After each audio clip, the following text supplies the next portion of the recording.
Welcome everybody to the Premier League's Masters, first Masters tournament actually. This is the winner bracket finals.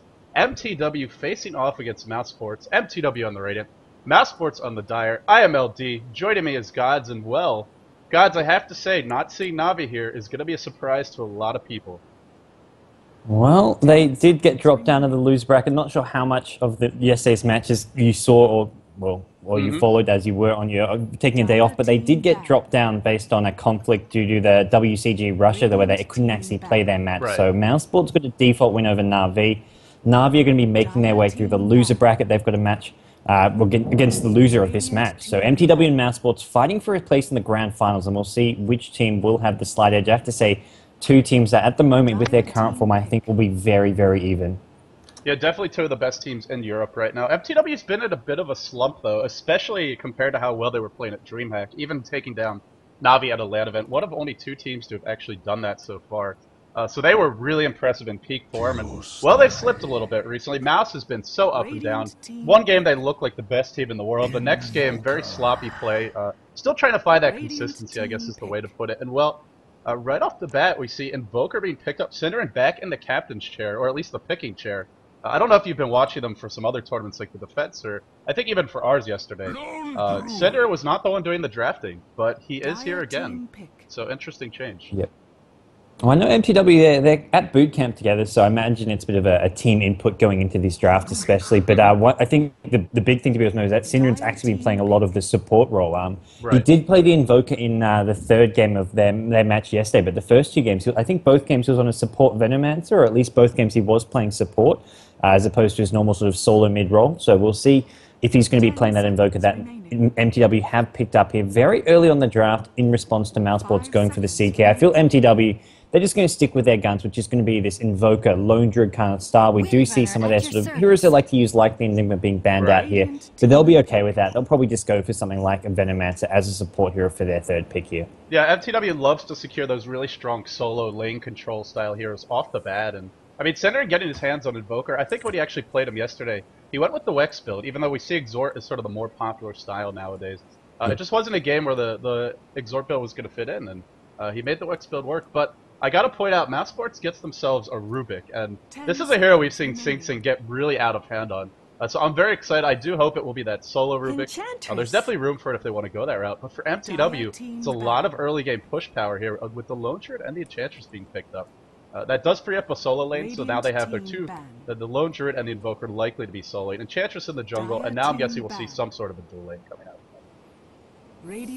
Yeah, and this is, mTw, they really love these style of picks here. I mean, it does sort of, on paper, it looks like a very strong push here, but they don't sort of go all that aggressive with their push. They'll take it slow and steady. If they get that snowball effect going, they'll take all 6 outer towers in the first 20 minutes, but they'll just take the openings that they get and look to get some farm when they need it and just really whittle down their opponent. We'll see how mousesports deal with that. I like the Rubik pick for them. I feel it's a great hero to deal with that. Fade Bolt, a great counter-pushing hero.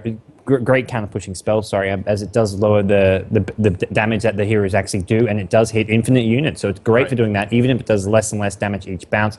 When you're on a power shot, they've just got great sort of counter-push, and heroes that can just sort of be split up, divided between the lanes to prevent that push coming from mTw. Last couple of bans from mousesports, great bans as well, as those are two heroes that mTw would have loved to get their hands on for these last two picks here. I assume the last two picks is going to be some kind of a strong dual lane, as they'll run Lone Druid in the offlane, Invoker at mid typically. Yeah, letting Sakshka get his hands on Tinker, always a scary beast, and well, he's not going to have it this game. I want to point out for mousesports, as far as the CK pick goes, this is an mTw lineup that could give CK some problems. You've got Cold Snap, possibly Tornado, Ice Wall, and not to mention the Roar coming out now, but also that Lone Druid Entangle, so frustrating to deal with for these melee-style DPS initiator types. And, well, for mousesports, it's actually a Bounty Hunter coming out as the last pick. And I guess we could see him in the off lane. That's certainly an option there. I mean, they have a lot of options as far as the lanes go. A lot of these heroes pair up well together. The Tidehunter, the CK, pretty flexible which of those range tiers you want to put them in lanes with. Tidehunter can go off lane. Same with Windrunner, Bounty Hunter, actually. So mousesports really have their options open, which is going to make for mTw a little bit trickier to find the right matchups. But that being said, all of these heroes for mTw are quite strong in lane, so I'm not sure they'll be overly worried. Yeah, and back to what you said about the Invoker, I really feel that the Quaz Wex build is so strong against CK. I mean, the Cold Snap, great in lane, as well as sort of the early game ganks. And then later on, Tornado EMP just absolutely tears apart CK. He's a very mana-dependent hero who has quite low mana. Tidehunter as well, another hero who's not going to have the best mana pool to use that Ravage, especially being played as a support. He's going to have to get those Arcane boots up to actually still get a Ravage off if he's up against a Tornado EMP Invoker. So I feel this is a great game to go for that. And they haven't really got too many useful setup spells to actually make use of the Exort Invoker. So I feel this is going to be a Quaswex Invoker, probably coming out from Synderen. I mean, really all they have right now is the Roar. Enchantress Low is nice. It's not a reliable setup. If she gets herself a Dark Troll Warlord or maybe a Centaur, then Exort could fit in, but I doubt we're going to see it. I think it will be that EMP Tornado style, and Lich as the final pick here gives them a very strong lane controller. And as you look towards mTw's lineup, every single one of these heroes is very powerful in the laning phase. Low Druid is basically 1.5 heroes in lane, and even more once that bear gets entangled. Invoker very strong. The same for Enchantress, she can bring in multiple creeps early, even better than Chen in that respect. Beastmaster not the strongest, but overall mTw very solid lanes here for them. In terms of that early game, they're pretty survivable, sustainable. The question is, will they get enough of an advantage early on? Because once that mid game hits, look at mouse sports. So many ways to initiate. Gush, Chaos Bolt, Reality Rift, Telekinesis, Shackle Shot, as well as the Bounty Hunter track, making everybody move faster. This is a scary chasing and ganking teamfight lineup coming out from mouse. So it's an interesting clash of styles. 10 seconds remaining. And it looks like we are going to have a quick remake.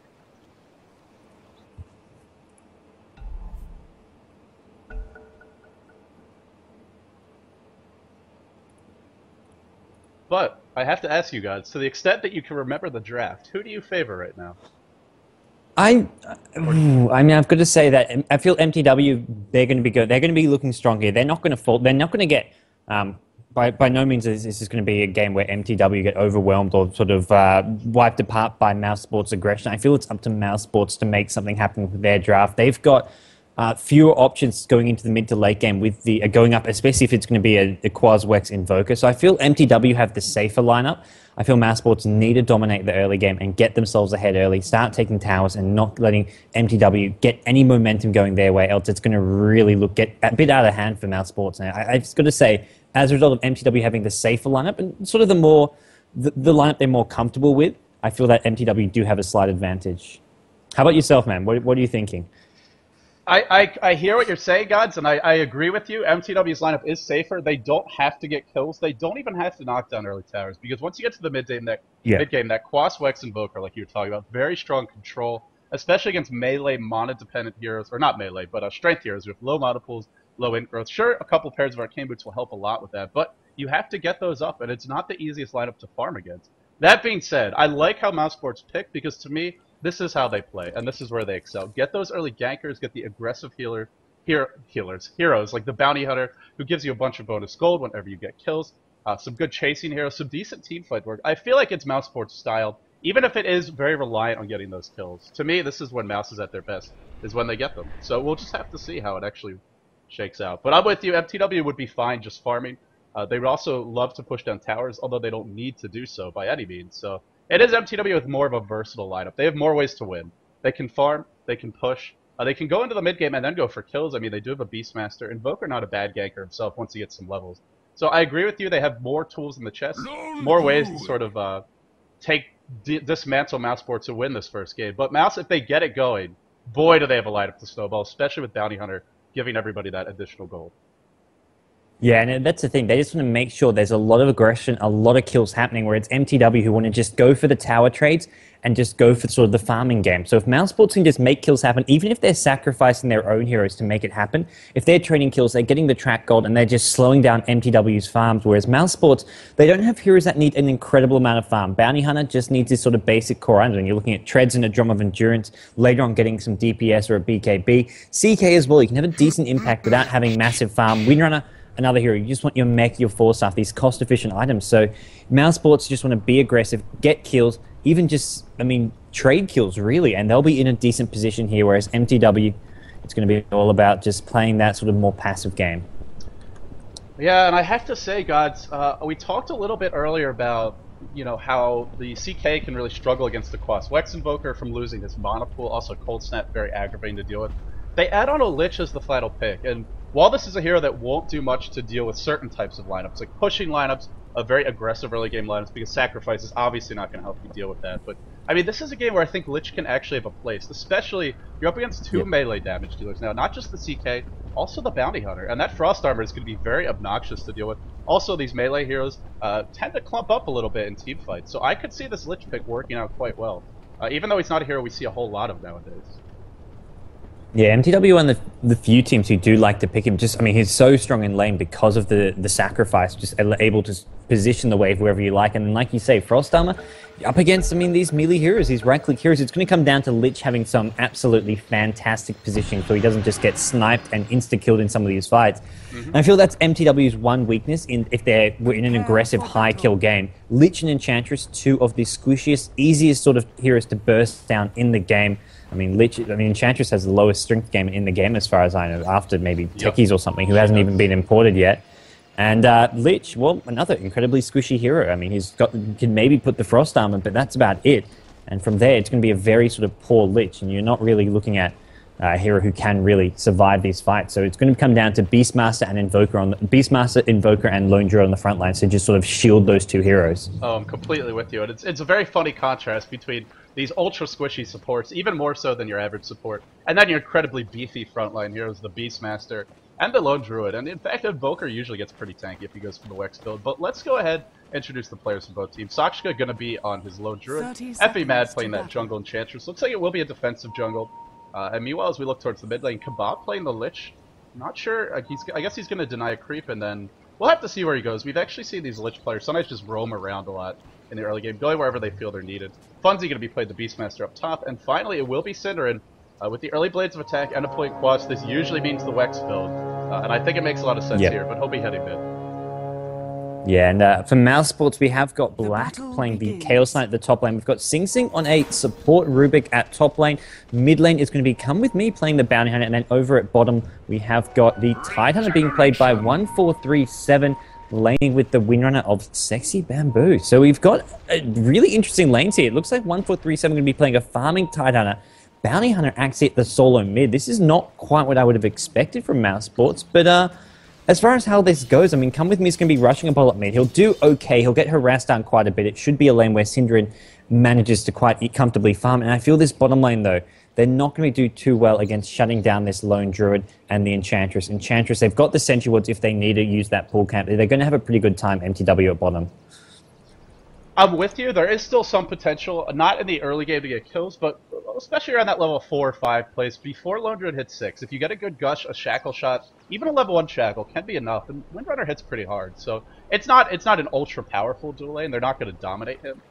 This is nothing like a Sand King Leshrac, but we could still see them having some success. But I agree, as far as the matchups go, and especially if the Enchantress comes into the fight, that's going to make life unpleasant here. And if you run the dual lane, you're already splitting that experience. So we will have to see, does Tidehunter actually stay here? Does he look to roam around? No smoke picked up, so I guess he will for the moment.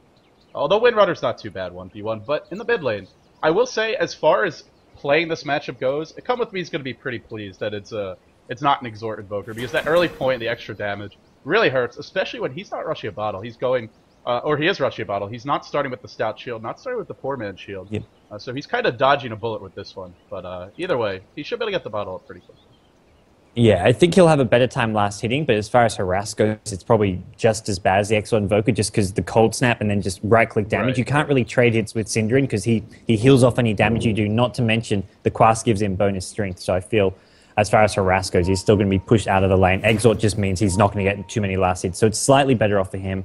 The top lane's an interesting one. We have got Beastmaster as a sort of suicide solo up against the CK and Rubik. Sing Sing has got, he's got the courier coming out to him. It looks like he's just brought out some regen and other things here, and he's going to be looking just to use this creep pool to get some farm and XP, I imagine. So this is good. They want to get some farm and levels on Sing Sing as well, who is going to be playing a semi-support role.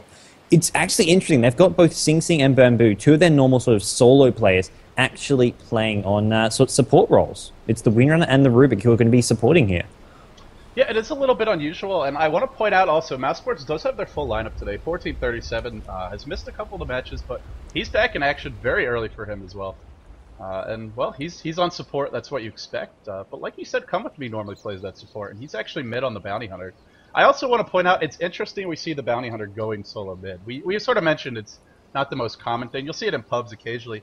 The one thing this gives mouz is a very early level 6, and to me that suggests they want to get those kills early and often, which makes sense.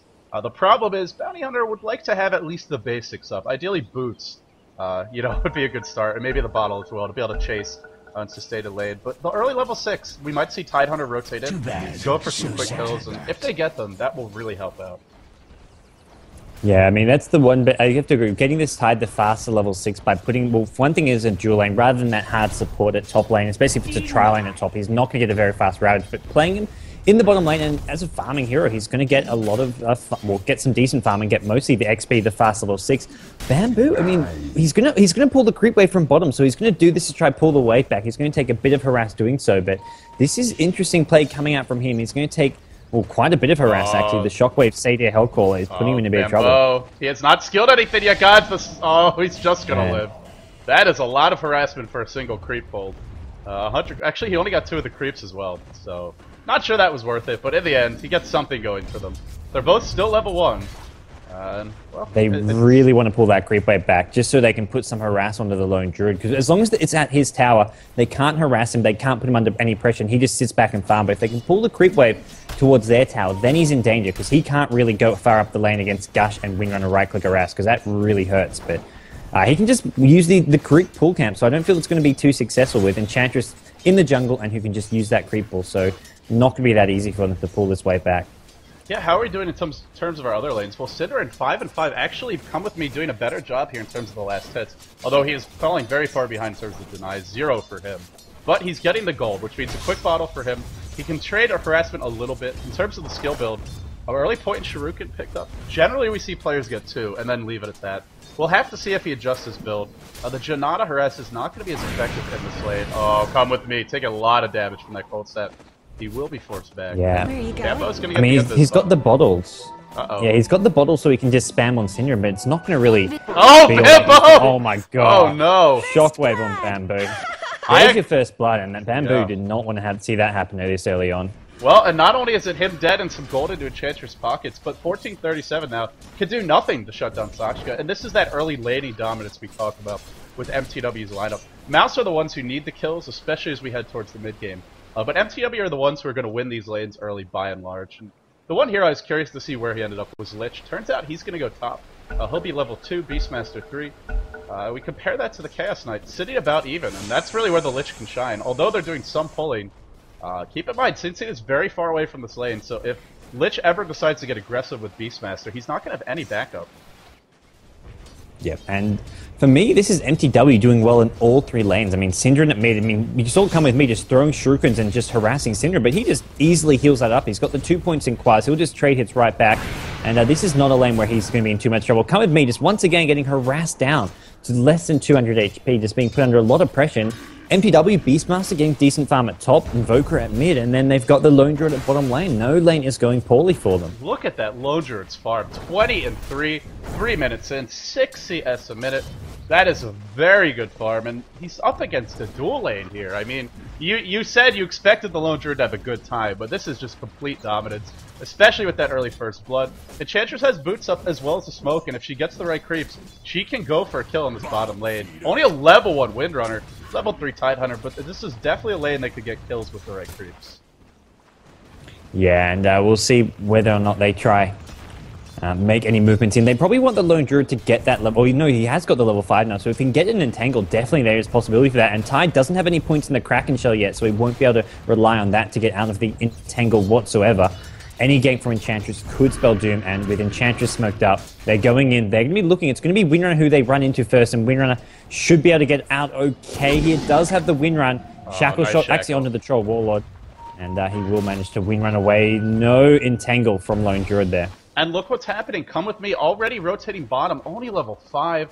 And in fact, did I just see a ward? Nope, ward just died. I thought maybe they placed a sentry, but this is not what you want. You don't want to leave that Invoker alone. He would love to. Oh, 1437 gets entangled, and Shackle Shot not going to latch, but 1437 trying to hightail it out of there. Those early boots on effing Mad make spell is doom. There is a point, Kraken Shell and a salve. Bamboo dropping low too.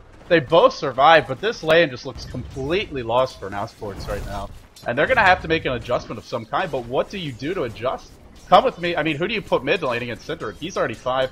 Come with me can't really handle him. Nobody else can as far as I can see. And Sing Sing's only level 3, so I feel like mouz are in a bit of a pickle here, but they don't really have any solutions at hand. Yeah, and especially, I mean, they played this Rubik pretty much as a jungle hero. Oh, he's so low. 1437. So low. Once again. And he just popped the salve. He just popped the salve, goes back to lane to try get some XP and farm, and then immediately gets back down to low HP again. That, I mean, that just goes to show, as you say, getting absolutely destroyed in bottom lane mouz Sports. And I mean, top lane's not going well. Black's only, I mean, he's got himself 17 CS, but he's being out-farmed by Beastmaster, and Rubik is sort of, I mean, playing as a jungle here. He's been constantly just using these pulls over on the far right, and he can't really offer CK much backup, and he's not really looking for any kills yet. I mean, Lich is a potential kill for him. Oh, man. Gets the bounty hunter. Invis with the tornado. Great prediction there. Wow. And, well, it's a lane you definitely expect the Invoker to win and farm well in and, you know, control the lane. You don't really expect to see those kills, but come with me, just underestimate the Cold Snap. You don't need exort damage to hit hard. Cold Snap does plenty on its own, and Bambo doing anything he can to try and slow down this pull, get back into the game. He's only level 3. Meanwhile, up top, Black being dove as well. Should be okay. Bambo, I guess everybody's gonna live, but Bambo is just being bullied. No, is he? He's not. He still doesn't have boots. They may just run him down. Meanwhile, up top, Come With Me gets a kill onto Lich, and it looks like Bambo lives in the end. So mouz Sports gets something. They get on the board. It was a track kill from the looks of it, and that means some much-needed gold into the pockets of Black here. 1400 for him. So I mean, I still think mouz Sports have the right kind of lineup to come back from this, but it's not a good start at all. Yeah, no, I definitely agree there. And I mean, it's taking Come With Me to start roaming around the map. TP's top gets a kill, but they're just sacrificing free farm for the Invoker, not to mention pretty much free farm for Socks at bottom lane on the lone Druid. And we'll see whether or not it does pay off for them. But they need to start getting those kills. We'll have to see Come With Me. I mean, he's going to have to just say, okay, Invoker, you're just going to keep free farming, but I need to go get my team some kills, get something happening. And Sing Sing as well, he needs to sort of come and get some additional firepower in this top lane. Basically team up with this bounty hunter to get kill after kill on the Lich, on the Beastmaster at top where possible. Well, the question is, gods, if he goes to gank, who goes mid? I mean, maybe you look towards the Tide Hunter or perhaps the Windrunner. It looks like that's what they're going to do, and I do like this adjustment. I feel the Bounty Hunter is the only hero that can make things happen right now. Sing Sing's still level 4, and I mean, he's been pulling constantly, but this is a pretty slow... It's not like he's an Enigma where he can power through the jungle. It's taking him a while to get towards level 6.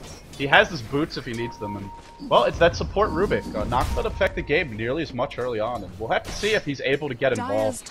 But Come With Me, no, he's going to stay mid. I thought he'd look to gank, and Bambo just started sitting here babysitting him.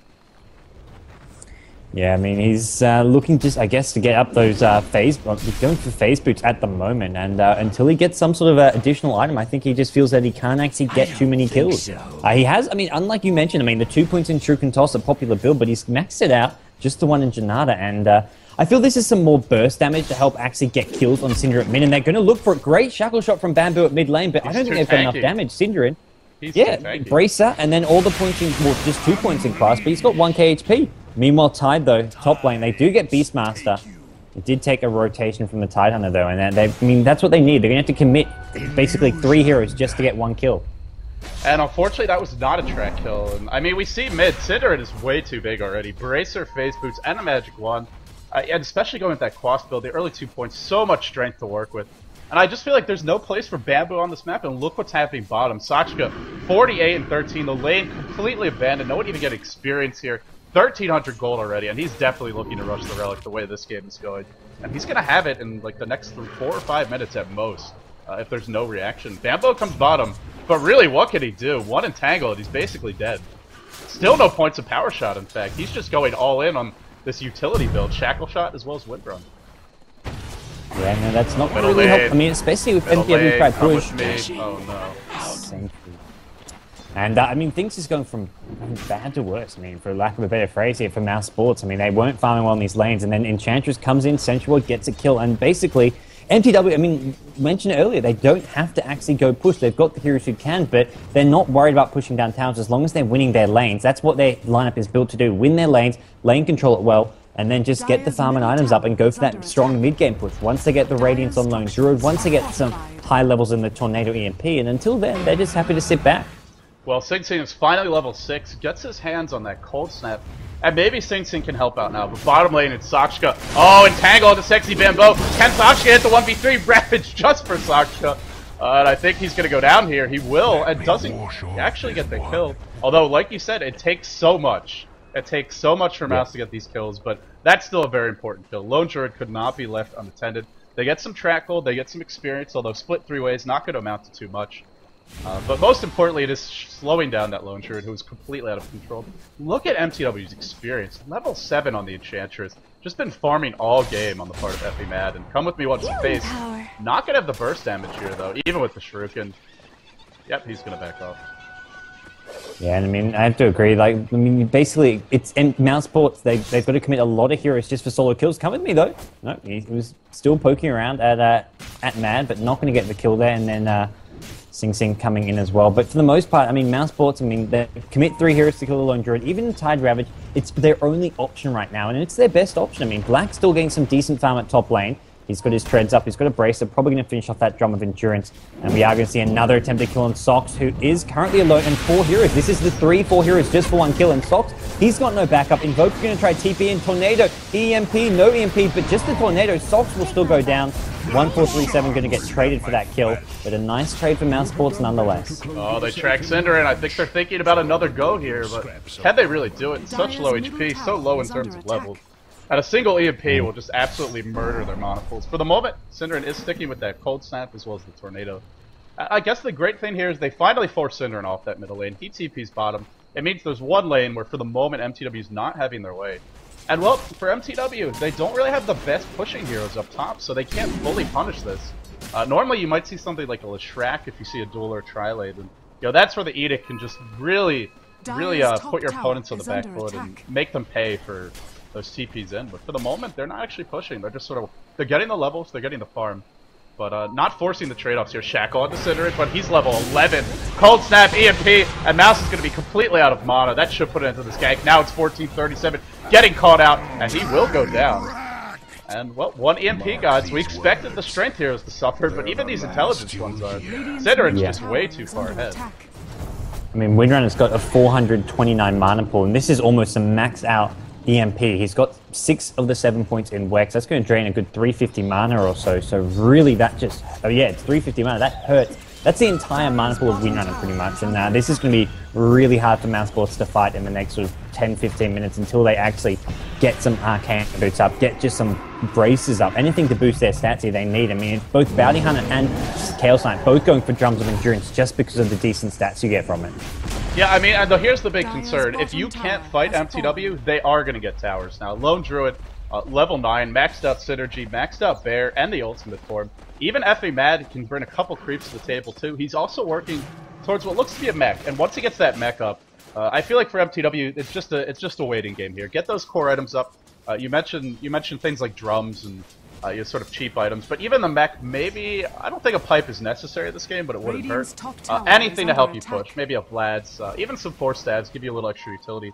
But once they get those next items, which should be in the next 3, 4, maybe 5 minutes, how is mouz going to stop that push? I'm really not sure. Radiant structures are fortified. Yeah, I mean, that's going to be the hard thing here, and they're basically going to have to go, engage in and just play, try to overwhelm and take mTw by surprise. I mean, they can do it. They've got the Tide Ravage to back themselves up, especially if Bounty Hunter can lead, but one Sentry Ward could basically tip the scales going in mTw's favor. And now we're going to see Beastmaster rotating toward, I mean, just coming with his team now. He's starting to realize that he can just go with his team, set up some kills. He's got Dust, and what is going on? What have you spotted? Oh, Dire's Courier actually gets sniped. Died up top, was delivering something to Black, and I don't think he got it, as I believe that was his drum. So that's a pretty big loss to have here. Plus, of course, the gold going the way of mTw. mouz really can't afford to be giving this gold up, and already got 14 minutes in, over a 5,000 experience, 5,000 gold lead. mTw want to play 4 or 5-man Dota, go for kills, but really, you can't dive this mTw lineup. Roar, Chain Frost, Invoker, EMP, Tornado, just so many ways to punish cowardice, punish aggression. And it just seems like mousesports are not being allowed to play the game that they built this team to do. Yeah, no, I have to agree. And mousesports are just sitting back, and that's probably the one thing they can't afford to do right now. We'll see them maybe just look to get a few more levels and then, I mean, basically finish those items. The Drum of Endurance on Bounty Hunter. The Chaos Knight's got to wait for the Courier to respawn by the sounds of things. And they're struggling right now. It's going to be Syndrin who's going in at top lane, just throws the Tornado EMP, and there goes Black's mana. That's just cruel. Really, I mean, he's got the Magic Wand. He can switch his treads around to sort of boost any mana gain he gets, but he's pretty much just got the one stun now. Yeah, and this is, it's that EMP Tornado build. Now, the way that most teams dealt with it back when it was really popular is you go for mass arcade boots. But really, who's going to build those? Windrunner maybe could look towards them. Only 100 gold in the bank for her. Sing Sing as well, and the Rubik, only 300 for him. Nobody is close to them. I suppose Tidehunter, you have 400 weight, but even then, I mean, that's maybe another 2, 3, 4 minutes before you get multiple arcade boots up, and then you're very squishy if you go that route. So it's a rock and a hard place for the Coffee Queen. Absolutely, and that's the thing. That's where mousesports really need to dominate the early game, so they could get 2, 3 arcane boots up on their team. Because arcane boots alone don't count the Tornado EMP Evoker. Oh, Haster! Because now they get the courier back, the second courier of the game, and this has been a pretty unfriendly game for those hard-working little courier animals. But this is, I mean, mousesports. They've just got to really start setting themselves up some kill. And you mentioned it earlier, Windrunner. No points in power shot. I mean, where are they going to get the burst damage from if they're not even going for builds the power shot? He's got 3 points in the win run. I mean, you can sort of understand it. He's just doing so poorly that he wants to provide as much utility and lockdown for the team as possible. But really, I mean, mTw aren't just a team that you need to lock down. They're a team where they can just sort of throw that death ball your way. The Bear, especially with the Beastmaster R, which he doesn't have yet, but he will soon, that Ender Beast R. Even a single point can be very annoying. With the creeps as well, I mean, the Enchantress Rs can be there. The Wildkin gives you some armor, and of course, we all know the other creeps can be even better. The Centaur gives you that attack speed as well. And I'm not sure. I'm really not sure how they're going to stop this push. It's down to the Rubik. And a Fade Bolt's a great counter-pushing spell. You were talking about it, but I feel he needs a little more. So somehow, Mouse are going to have to stall here. Try and get to the mid-game without giving up too many towers. And well, we'll have to see if mTw force the issue. For the moment, gods, they're not. But Sakshika getting very close to Relic, and maybe that's what they're waiting for. Yeah, we'll see if they do I mean, with the Radiance completed, that's when they can really just sort of take these towers down one by one. But right now, I mean, you mentioned it, just the one tower, and mousesports, it's giving them a bit of time to catch up and get some of those core items up. mTw, they're now grouped up at top with 3 heroes, and we'll see if they can chip away at this. And the thing is, the Tornado EMP, every time he just lands it, they don't actually have to engage, they can just throw Tornado EMP, and then sit back, and they're going to do that on Windrunner. Windrunner gets chewed apart. Almost actually goes down with all that damage there. I mean, if there was one more nuke, Wild Axes or anything else, he would have been cleaned up. So that's going to be really hard for Bambo, who's just so underfarmed and underleveled. I gotta say, I feel like mTw really could be playing this more aggressively. They got the tower. I mean, to me, that's an easy kill there. I feel like they could force team fights as well. Sure, there's a Ravage up, but maybe Sing Sing steals a big spell, and that could be the concern, but I mean, really, how is Mouse going to initiate here? If Chaos Knight charges in, he's going to get EMP, Tornado, maybe Entangled, and he's just not going to do anything. The Bounty Hunter, pretty squishy at this point. Drums up, Chainmail on him. Looks like he's going for an early Medallion. And I do like that choice. Will give you a way to try and deal with the Bear, the Spirit Bear, bring it down a little bit quicker, which is going to be a problem for them. The Relic up, only 1,000 gold away from Radiance. And, well, I mean, that'll help with the Bear. It'll also give them a chance to go Roshan if they win a fight. But, oh, I like this by Mouse. They're smoked up, maybe going to go look for a wraparound. But they have to go for the Syllabear here. They cannot try to engage this mTw group head-on. And, well, we'll have to see if they're able to do it. Sakshika, good position behind the tower, but maybe force the TP out momentarily. While it's happening, gods, the trade comes in mid. Yeah, now the field trading towers is still going to go mTw's way. It gets Bear closer to his Radiance, and but this is all mousesports can do. And they're going to see actually a TP in. They may not even get the trade here, as mTw are looking to make sure that this bottom 2 on tower doesn't go down. And come with me, caught behind the trees. He's going to get EMP'd up. No, he gets away, but he gets stuffed, but he should go down. The slow, the raw, down goes come with me. Nowhere to run. And mTw can now start pushing down this bottom lane. I feel they can go for this tier 2 tower, although their top tier 1 is in a bit of danger. Right, and where's the trade? I mean, Black has Phantasm, has elected not to use it. Obviously, it's understandable, he wants to have it in the team fight, but mousesport's giving away a tower middle as well as a Bounty Hunter kill bottom, and they don't get anything in return. Not even really any damage on the tower. Mid tower's still very healthy, the same for top.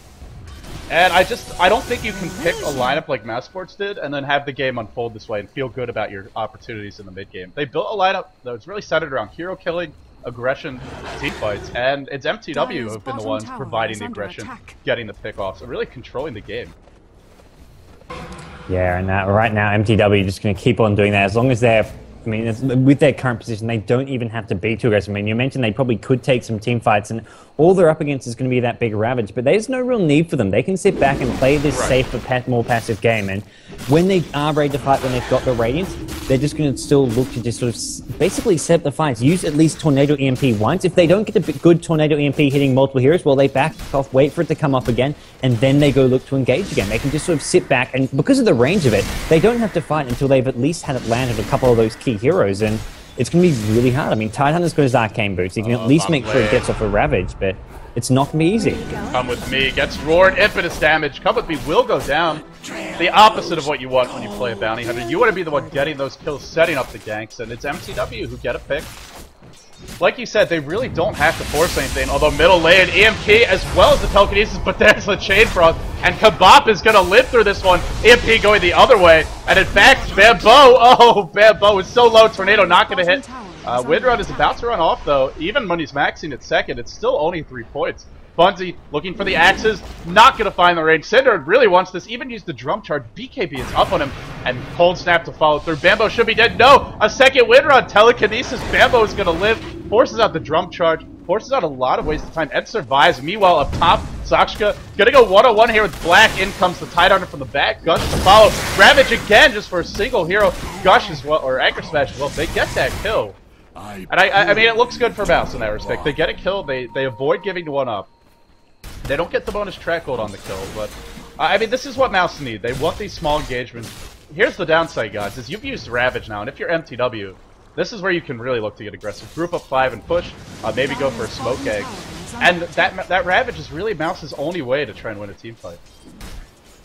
Yeah, no, absolutely. Without that, it's going to be nearly impossible for them. And it's just, they don't, I mean, Bounty Hunter can go in, but one Sentry Ward prevents him from being that leading force. And then they're going to be entirely relying on a Shackle Shot from Bamboo, who has got the level 4 Shackle Shot now. So we'll see him looking for some of those to set up some team fights here. Beastmaster going to start going for a Necrobook now. He's finished off his Necrobook 1, a full Necrobook 1, in fact. So he's going straight for that. No other items in the way, as we'll see. mTw looking to start pushing down towers soon, I feel. They've got the mech on the Enchantress, Lich, just some wards, Tranquil Boots, and an Urn of Shadow. So they've got all those heals up, and it's going to be Come With Me, looking to set up some more at top lane. At least for the moment, he is scouting things out, but I feel that he's going to realize that there's too many mTw heroes for him to mess with at the top lane for now. Well, he will back off, and here comes that Death Ball. mTw 4 heroes grouped up top. Looks like they're going to play some wards. Effie mad. Acquires a Centaur, immediately stomps the creeps, and we'll have to see, does he want the Dark Troll Warlord too? Could look towards it. Oh, mTw, this is a scary push. BKB up on the Invoker. He can be in the front lines if he needs to, as well as having that EMP Tornado. Sakshka working towards the Vlads. Only the Radiance, but, I mean, that Radiance this early, what is the answer for it? mouz don't have a mech as far as I know. No mech, no pipe, no real way to heal up from that. Just some stats items, which will help. Wow, look at the tower melt. Oh, gods, they have to back. There's still no Ravage for 40 seconds. Are mouz Sports just going to be forced to give up Rax here? Can they really defend this? I don't know. This Tornado EMP is going to really force anyone back. Chaos Knight's going to try and make it. Even Chaos Knight doesn't have his ultimate for 10 seconds or so, so they've got no Phantasm. And Singer's just looking for the opening to hit at least one, probably a couple of heroes. Tornado EMP, they're going to get at least a tower out of this. They're going to play as far back and passive as possible, mTw. They're not going to engage unless it's on their own terms. Shackle Shot, they're not going to follow it up, and the Radiant's just slowly chipping away. There's your Tornado EMP. Bamboo and Sing Sing now forced back to Fountain. Right, what this can they is not do? looking good for mouz Sports. Yeah, they can just sit there and watch their racks go down. I feel that's all there is at this point. Alacrity on there. Oh, man. Big Ravage. Big Ravage. And this is this going to be enough? Synderen, though. BKB, Lich ultimate. No, it is going to bounce back. It's going to find Black, who's got a BKB up, but that's still going to slow him. And there's the right-click damage. Doesn't even matter. He's got a BKB. The right-click damage alone, Come With Me, is going to manage to windwalk his way out. There's your dust, and now he is going to drop. And there we go. mouz Sports 3 down. Rack's going to drop, and I feel this could be the end for them. Well, mouz Sports agree. They call the GG. Gods, I gotta say, this is how mTw win their games. They get those early lane controllers. Some heroes they can push, don't have to. They look to dominate the early stages of the game and snowball from there. I gotta say, I don't even think mouz make too many big mistakes this game. I mean, you can talk about that bottom lane. Wasn't really the best choice to dual lane. Did Tidehunter really contribute? The pulling up top, Sing Sing not really doing too much to really harass down that Beastmaster Lich, but I don't even feel like mouz played that poorly. I just think mTw had a very clear plan of what to do, executed to perfection, and mouz's lineup just wasn't really built to deal with it. Yeah, no, I have to fully agree there. It just came down. I mean, mousesports, they didn't make any massive mistakes, but it just came down to the fact they didn't do anything wrong, but they didn't do what was supposedly right. They didn't put the pressure onto mTw. mTw had the lineup who could just sit back and then get ahead and just wait till they were ready to strike, and that came 25 minutes in, sort of around the typical mark where mTw love to push and try get that racks when they've got all those core items up. Well, it's mTw who take game one rather convincingly, but this is a best out of 3. Whoever loses the series drops down and will face Snobby a little bit later today in the loser bracket finals or the consolation finals, whatever you would like to call it. So no matter who wins the series, the team who loses is not out of it, guys. But for the moment, it's mTw who jump out to a quick 1-0 start in this best out of 3. And we'll have to see if mouz can answer back in game number 2. I am LD, joining mouz Gods. You're watching the Premier League's Masters tournament. We'll be coming back momentarily with game number 2. So don't